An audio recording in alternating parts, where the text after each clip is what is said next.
Hi, Talia. It's Calum here from Media Spotlight UK. It's an absolute pleasure to have you. How are you? Thank you so much for having me, Calum. Yeah, it's a great day. I'm happy to be chatting with you. You look absolutely just incredible. And I feel like lockdown shouldn't let people look that good during lockdown. Stop that now. I think I live in quite a big house, so if I do just roll out of bed and stay in my pajamas all day, I have my younger brothers to tell me how shit I look all day long. So it's my duty. They actually look down on me as if like, Talia, go put some makeup on. I'm like, excuse me, okay? Excuse me. So yeah, I think you've just kind of got to get up, dress up, and act as if we're not isolated and not even allowed to go to the shops. Do you know what I mean? So I totally know what you mean. I, on the other hand, live by myself. So there's nobody to tell me, Callum, you look an absolute state fix up. It's just my own reflection that often scolds at me. oh, But so I guess first things first is how are you finding this? Like as a creative, as a singer, how are you finding the current situation aside from the abuse that you're getting from your little brothers? I think, I feel like the first lockdown took a bit to get into. We were all we are, say what you want, but we are a very selfish society, and I feel like that was proven when lockdown first started, because we all lived life our own way, because there was so much option for us to all live our life our own way. And I think the moment the first lockdown started, and it was like, actually, hang on a minute, everybody under the age of 30, you've got to move back in with your mum and dad, and you've got all your siblings who you've not lived there with since you went to uni or you went off to work. You really have to adjust the way you think and do things. And I think it's not just more about that single person, it's about how can you change and fit in and make the family's life just a wee bit easier. So I think the first couple of weeks of lockdown were so difficult, because I moved down to London when I was 16. So I think it was, I mean, that was like 5 years since I'd ever properly lived at home. So I think it took a bit to get used to, but then as soon as we were all in, it was like, it just felt like I was back at school, and I feel like I made my routine and I just powered on with it. And it was really lovely to be able to get creative in what was such a safe space. Yeah, the idea of moving back in with parents is one of those ones that gives me the jitters a little bit. And I think there's a lovely side to it. There's kind of a sweet side to it, but there's also kind of a savage side to it. What for you in terms of living back with all of these people and no longer being in London, what's kind of some of your bugbears or the things that you remember and you're like, oh, that really does wind me up? I think it's a very healthy competition, because my younger brothers, especially, not especially, they're both equally as gifted as one another, but my youngest brother Zach is so gifted in music. He plays grade 8 drums, grade 8 saxophone, and he's only 13. He's still under 4'8". He's tiny, but the power in this child is just insane. And I think coming back into this home environment and seeing him have this gift almost kept me in my toes. And it was like, okay, because say what you want, but when you're at school, you have a different type of competitiveness in you that a lot of us lose when we go into our adult age. At school, you were brought up to compare yourself to the other people in your class. You're brought up and you're taught to, well, she's doing better than you, so you better step up your game. And obviously it can be very unhealthy in some levels, but that healthy competition really strives us to achieve those things for that young age. So I think being home and seeing my brothers, still, Zach's still at primary school and Johnny's in senior school, but he's only 16. So it kind of gave me the power to go, okay, just because I'm not at school anymore doesn't mean that I have to take my pedal off the gas. Like, this healthy competition needs to carry on, and you need to keep pushing yourself. And I think, it was almost like when my mom and dad were being the teachers to them and telling them to, get their together, then it was always to me like, okay, just because I'm just turned 22 now doesn't mean that I shouldn't be pushing myself just as hard. We can always improve.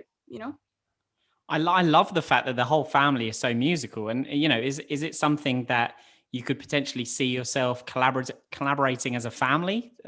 Oh, for sure. Zach already plays drums on most of my tracks. Like, he got a scholarship to his school. He will be just incredible, and just amazing. So I think when we get older, I think they will definitely be a bigger part of this world, or the world that I'm in terms of just like, I can see them both producing, and I can probably see them both singing. So I think they have got almost a good head start, and that they see like how much work I put in, and almost for them it's like, okay, great, let's put that work in now, and by the time we get to Talia's age, then who knows where we'll be. Yeah, you've sort of, blazed a trail for them in some ways. Yeah. And like I sort of, when I listen to you, I kind of would put you in the genre of like R&B and soul and that kind of thing. Are they also in that genre, or are they like in a completely different space? Well, we were all brought up listening to jazz, thanks to my dad. So, but my younger brother, I feel like, takes that to a whole new level. He's got like posters of like Duke Ellington on his walls. Like he is jazz personified, and that's where he gets his gifts from. He just watches all these jazz greats, and he's incredible at improvising on, the sax, the piano, everything, the full shebang. But I think, when I was really younger, I had my sister, and my dad would always play jazz when we were driving to school. Your Ella Fitzgerald, your Dinah Washington. We always used to be like, Dad, what is this funny music? Because we were so young, like, why can't you just put on the radio? But that music is what's given me the soul, what's given me this passion, what's given me this drive to almost defy the norm. Because I think there was a stage where it was really uncool to just be into jazz and bring jazz elements and soul elements into these pop songs. So I think for me, I just always wanted to stay true to myself, and I was brought up listening to jazz, and I absolutely adore jazz. So who are we to not continue to be inspired by these legends? It's so funny because I mean, you're Glaswegian, right? You're born and raised, Yes. as you can tell by that wonderful accent. But when I think of Glasgow, I think of Billy Connolly, Kevin Bridges, Frankie Boyle. I think like even is Gerard Butler Glaswegian? Yeah, I think it's from Edinburgh. I think. Okay, and it's just I think of these like really rough and ready and like kind of rough around the edges type individuals, and then you come out of the same city with this beautiful soulful voice, and it's just so bizarre for me to think that you two are from the same place. That is very funny. But I think like Hagrid lived in our village, like actual Harry Potter Hagrid. And what is his real name? Please help. Robbie Coltrane, Robbie Coltrane. There we go, Robbie Coltrane. Hagrid. We'd always see him in like the co-op or like the Spar, and it would just be so weird because we were so young, and I'm 22, so we were the era of Harry Potter. Like that was the vibe. We would always like, oh my god, I've just seen him in the co-op like buying eggs. So I think I completely get that Glasgow does have this the stereotype, and it is a stereotype because it is true. This kind of get up and go, and these strong male characters. But I think even if you're looking at people like Annie Lennox and like Lulu, there is loads of people out there that do have this almost polished finish.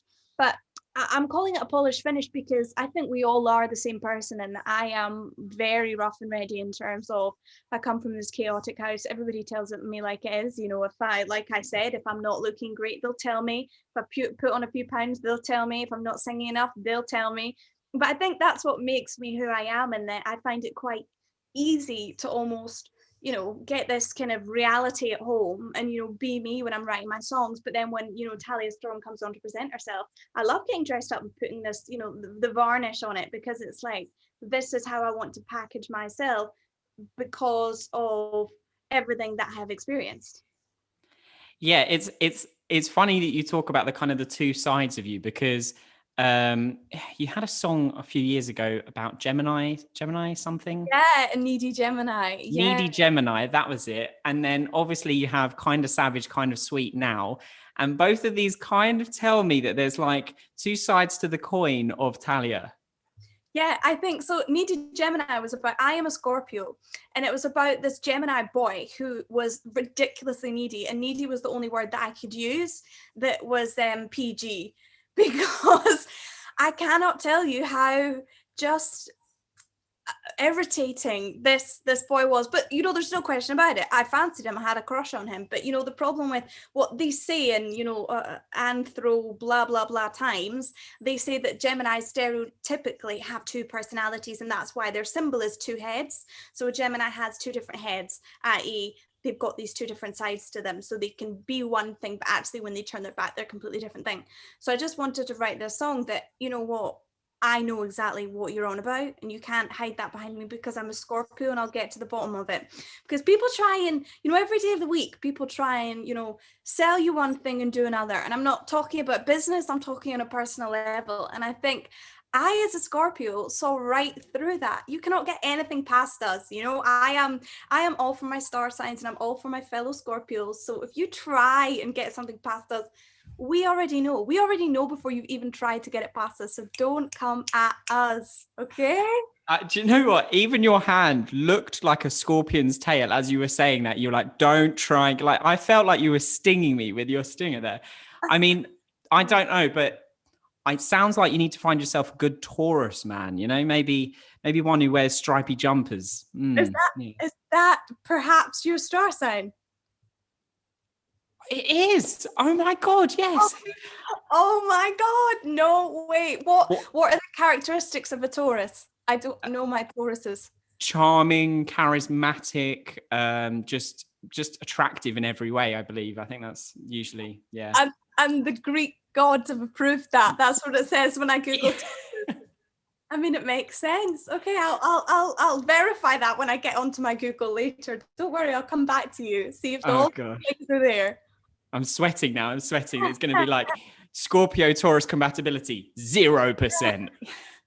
You know that exists. Apparently, Scorpios are very good with Scorpios because we're very I don't know, we're quite particular, and I think particular can work. But I know that Scorpio and Geminis are not a good mix. You know, statistically proven, Geminis are out the window. So yeah, I love when I can get into my songs and tell this deeper story and deeper meaning that might not be there when it meets the eye. You know, most people would have probably just thought that I was the Gemini because of the song title. But I wasn't singing about myself, you know? I do. To be honest, it's funny as well because when you listen back to, I mean, I was on a walk yesterday doing my daily exercise late at night, and I was listening to Teenage Tears, just all the way through. And I think one of the great things about your songs is, so for instance, Every Day, I listen to Every Day, and in the context of 2020, it is very different because you feel like it's talking to you about lockdown and all of that, and it's really interesting, but I loved it. You know, it's funny you say that because I was thinking I actually wrote Every Day in 2017. It was the last song that I wrote before my album came out. And my mum actually fell ill and she got diagnosed with breast cancer. My mum was only, or she's still here. She's absolutely fine. She was 47 or something, which is very young to get breast cancer. Usually it's a much older thing. And our worlds just completely fell apart. And I just felt so broken in half, but I also felt this sense of I need to get up, get going because I've got two younger brothers, like I said. And, you know, who am I to feel, you know, overwhelmed by this when I've got two younger brothers or, you know, even more need their mommy 24 hours a day. So I felt like me and my sister both just almost stepped up. And it was like, okay, no matter what life throws at you, it was a journey and we'll absolutely get through it. And, you know, my mum, she did 6 months of chemo and, you know, she's better than ever today. So she got through it with flying colors. But I think, you know, it could have gone very differently had you not had that, I don't want to call it a personality, but that power within you to be like, actually, hang on a minute, this is completely catastrophic, but we're going to smash it out of the park and it won't exist anymore. So I think if you've got that mentality to just, we'll fight and we'll get through it, then you can really get through anything. So that's when I wrote that song. And I did it actually, the album came out on November 17th, which is I think 2 or 3 days time. So I was actually like messaging my graphic girl, being like, oh my god, we need to like make something for Teenage Tears because it's his birthday. So I'm gonna post that on Instagram and I'll definitely go with Every Day because I think it's for sure a song that I think people can probably relate to now more than ever. 100%. I think it's such a smart idea to, and it, you know, it's incredible that you've been through that journey, especially at such a young age. You know, to kind of that worry and stress and your world getting turned upside down with your mum. Like, thankfully, she's great now, so I'm really pleased to hear that. But I think what's beautiful about music is, you know, that was your very specific scenario that you were in, but when you publish the song and someone else listens to it, regardless of what troubles they're going through, they're hearing their own story, and then therefore, you know, you're kind of putting a positive message to them regardless of their situation, which I think is wonderful. Thank you very much. I appreciate that. So very quickly, let's talk about your new single, Kind of Savage, Kind of Sweet. What was the thought process with it? How did it come about? And what's the kind of message behind that? just wanted to write this unapologetic song that was, you know, we are more than just A or B. We can be exactly who we are, and you can't compare us to the old thing. Because, you know, if you look at the charts, there's a million gazillion rappers that get signed every day, and, you know, male singers, and the new Ed Sheeran, or the new, you know, the new Lewis Capaldi, the new blah blah blah. There's always the new some sort of rapper, but they're all still there. They don't, you know, they don't go anywhere. Whereas you look at the charts, there's one Ariana Grande and there's one Dua Lipa, and there's no up and coming pop singer, there's no up and coming, you know, we've got one of them compared to 500 million rappers. And I think it's very, it is just kind of a thing. We try and replace the females, whereas we're quite happy to keep all the rappers there for the entire century. So I think I just wanted to write this song that was unapologetic, and, you know, I am not the new anybody. I am Tallia Storm. I'm kind of savage, I'm kind of sweet, and I'll say what I need to say when I say it. And I just was really happy the way the song turned out. And I definitely think it's the start of the new era of like the album and everything that's to come next year. I think that's such a positive role model to set for young girls, because you're showing that you're multidimensional. You're not just like a cookie cutter kind of singer, and also, I guess, that level of authenticity. You know, you feel more relatable. You feel like someone that they can say, oh, actually, yeah, I'm a little bit of this and a little bit of that, and I'm that kind of cocktail of a personality, rather than this just one kind of cardboard cutout version. So I think it's really, really positive and really powerful, like to put yourself out there like that, to inspire, you know, the younger generation and girls of the same age that are trying to kind of push themselves out there. I think, just to say it again, I think I just want people to not be afraid to, you know, if you want to wear pink one day and, you know, be a complete sweetheart, and the next day, you know, put on your neon lights and dye your hair black, that's absolutely fine. You don't have to stereotype yourself into one or the other, you know. And I think that's the beauty of social media and these things. We can be whatever we want to be. So let's stop allowing the guys to completely change their image and their sound every 5 seconds, but yet not allow females to evolve. You know, we do live in this era of, she was a superstar, but now when was the last thing she released something? You know, you see this all the time with these massive stars get up there and then they release one song that doesn't fly, and then it's just like, okay, on to the next. You know, let's let all these incredible females have come before us stay. They've paved the way. They're amazing. Let's stop trying to replace them, and let's just add to the party of great music. Completely agree. So the last bit of the interview, I'm just going to go through some of the fan questions. Some of them are a bit weird. But just roll with it, right? Just roll with it. So the first one came. So this was across all social medias. We had fans just pouring questions at us, and we just had to kind of skim from the top. There was no choices. We just randomly picked a few, and some of them definitely are random. The first one was from Jess Draper 1. On Instagram. She said, will you be bringing out more merch soon? Oh, so sweet. Yes, I actually am. I am planning merch right now. But the thing about merch is, I don't want to be, you know, Tallia Storm, Teenage Tears, out we go. You know, I really want my merch to say something, and I want it to be quite graphic led and quite artistic. So it would be very easy for me to just bang on some t-shirts that say kind of savage, kind of sweet. But I really want my merch to be able to like last forever. You know, I don't want it to just be a band tee. I want it to be quite fashionable. I want it to tell a story. So I am working on it, and I promise it's coming. I just really wanted to get it right so that it's not just something that feels like I've just bashed on kind of savage, kind of sweet and given it to you guys. But I promise it is coming. It's cool. I love that. You really are so entrepreneurial. It's brilliant. It's great. We had another question. This was on Instagram as well, from Allegra World, and it said, what is your big dream goal for your music career? Oh my gosh, I love that. I have so many dreams and I have so many goals. And I think I watched this podcast recently, and it said that your mind's best state to receive information and affirmations is right before you go to sleep. So right before you go to sleep, say the things you want, and then apparently your body believes them more. Because I really believe that the only people that hold us back in life are ourselves, you know. And I think that's why so many people look up to the universe, because like the universe is actually just us convincing ourselves that we can do this. So to answer the question, my biggest goal is obviously to get in the charts, like, you know, top 10, top 5, that is a dream.